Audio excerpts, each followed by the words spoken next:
Assalamualaikum Sobat Football United, ringan amatiran ala gua. Jadi ini ada kabar berita ya dari beberapa sumber yang menyebutkan kalau Sir Jim Ratcliffe, pemilik dari Manchester United ini telah melakukan pertemuan face to face dengan pemilik dari Newcastle, Amanda Staveley. Ini terkait dengan membawa Dan Ashworth ya untuk menjadi sporting director di Manchester United.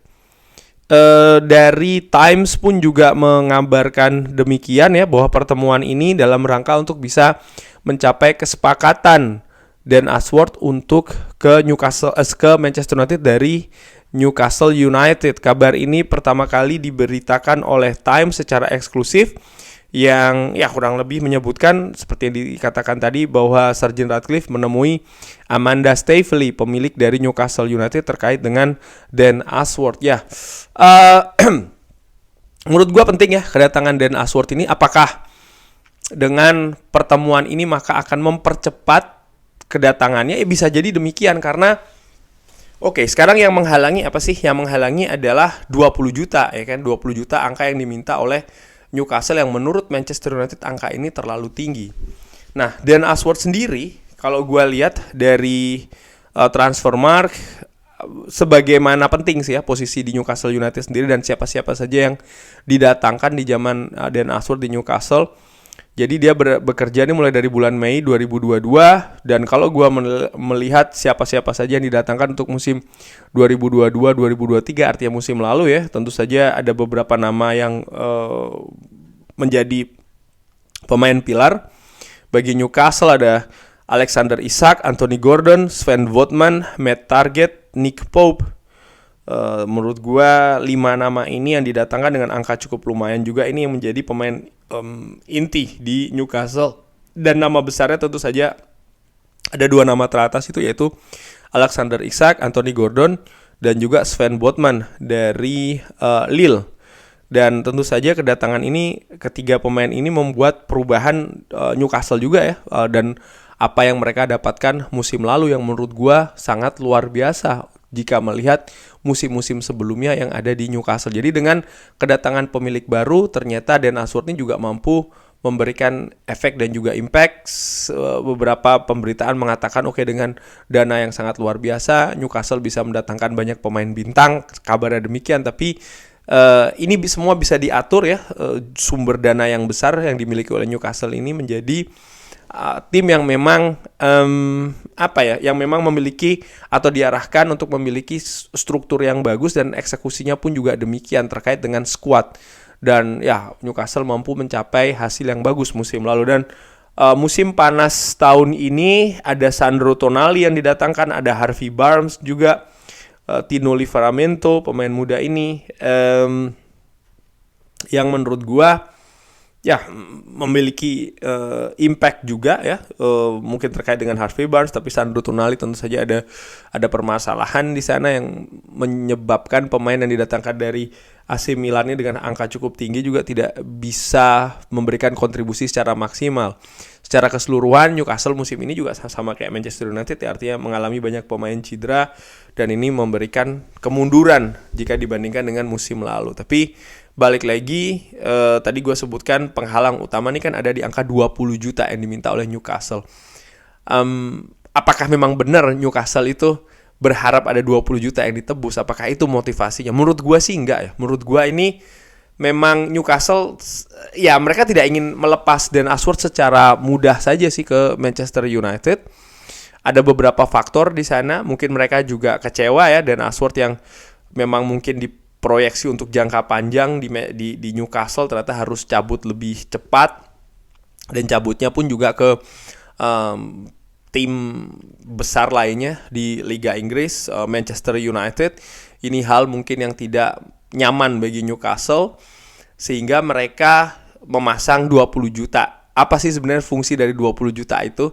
Menurut gua sih lebih ke mereka lebih ke memberikan dalam tanda kutip perlawanan ya terhadap tawaran dari Manchester United, itu satu.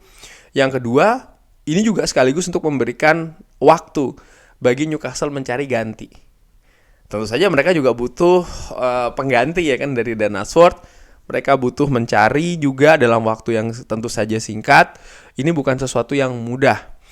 Oleh karena itulah Newcastle dalam tanda kutip mereka juga memiliki taktik bermain juga ya terkait dengan situasi Dan Ashworth ini.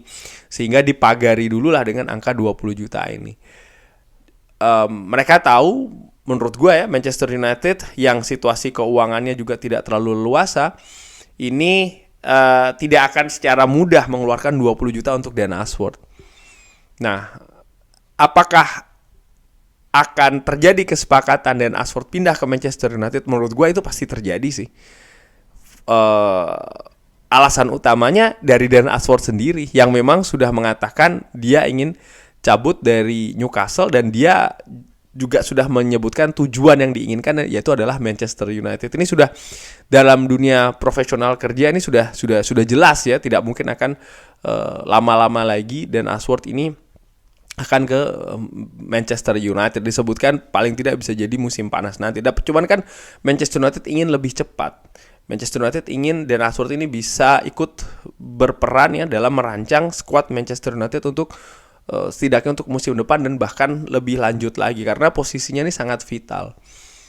Berarti Manchester United harus menebus ya kan. Dan menurut gua angka 20 juta itu juga punya peluang akan turun sih. Syaratnya apa? Syaratnya Newcastle harus mencari atau mendapatkan gantinya dulu dari Dan Ashworth. Ketika itu sudah didapatkan, menurut gua nanti negosiasinya akan lebih cepat lagi, akan lebih mudah lagi.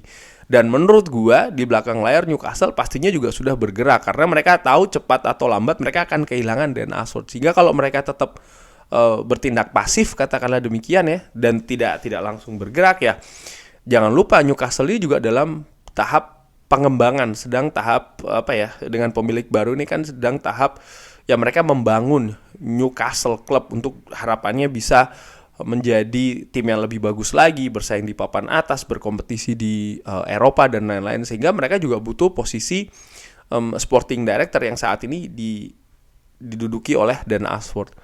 Ada beberapa kandidat ya. Salah satu kandidat yang paling terkuat yang disebutkan adalah Paul Mitchell. Di mana Paul Mitchell juga sempat dikaitkan dengan Manchester United ya kan. Tapi nampaknya memang tujuan sekarang ke Dan Ashworth. Tapi intinya mau itu Paul Mitchell, mau itu mungkin nama lain yang menurut gua kalau penggantinya itu sudah hampir didapatkan, Dan Ashworth akan lebih mudah dan lebih cepat menurut gua akan dilepas di Manchester United. Pertemuan antara Sir Jim Ratcliffe dengan Amanda ini tadi dari Newcastle ini menunjukkan bagaimana keseriusan dari Ineos untuk mendatangkan Dan Ashworth. Bukan hanya serius untuk mendatangkan, tapi juga serius untuk mendatangkan lebih cepat menurut gua. Karena Sir Jim Ratcliffe dan juga Ineos ini tahu bahwa ya musim panas ini sangat penting. Struktur manajemen dari Manchester United ini sudah komplit sehingga mereka bisa langsung bergerak untuk mempersiapkan untuk musim depan dan ini menurut gue sangat krusial sekali. Kita lihat akan seperti apa ya prediksi perkiraan gue sih kalau sudah seperti ini nampaknya ada kemungkinan sebelum musim berakhir atau sebelum musim panas ya katakanlah demikian, mungkin sekitar bulan Mei sebelum Euro ya, mungkin bulan Mei lah, sekitar bulan Mei Dan Ashworth sudah bisa datang di Manchester United. Ini menurut perkiraan gue, tapi kita lihat gue juga bisa salah. Bagaimana menurut Sobat Football United? Akankah pertemuan ini mempercepat atau mungkin ada faktor lain? Bisa drop di kolom komen. Terima kasih sudah menyaksikan, jangan lupa like, subscribe. Assalamualaikum warahmatullahi wabarakatuh. Thank you.